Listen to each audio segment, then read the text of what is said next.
Even most Muslims today, when we look at the ayat, when Allah calls us to become His slave, what do we reduce it to most of the time?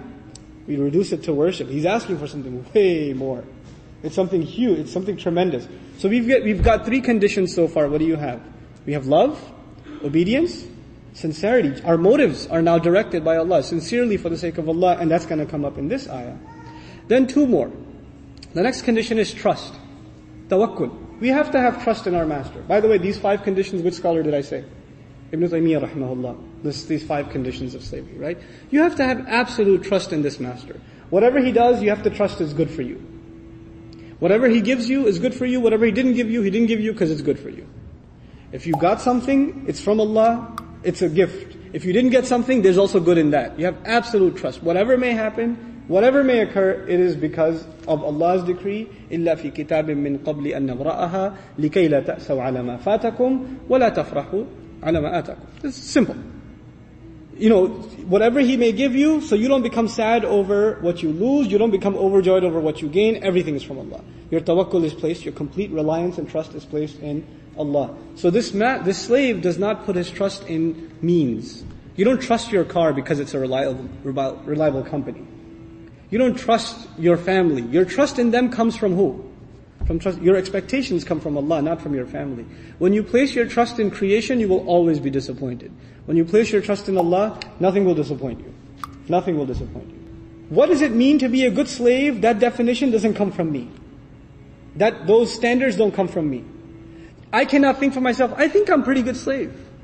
I think I'm doing alright. From your own assumption. You can't do that.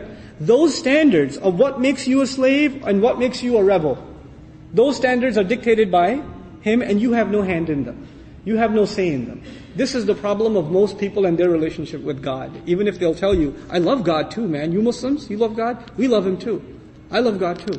Well, how do you please Him? Whatever my heart tells me. My heart tells me this is good. That's why I do it. That concept doesn't exist for us. Why not? Because who's dictating what's good and what's bad? Allah Azza wa Jalla. He put the fitrah inside of us, yes.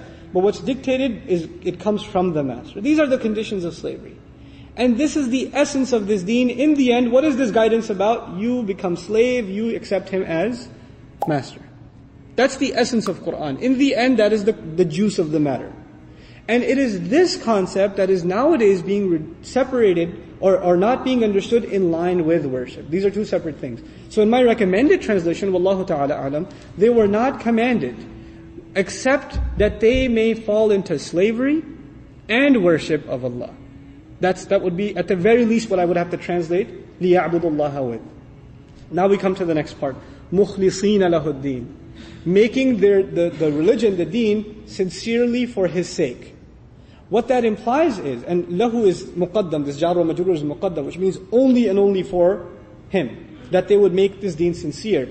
It implies that there are those who do worship Allah, who do become slaves of Allah, but they don't make the religion sincere only for Him. They do some things for Him, some things for themselves.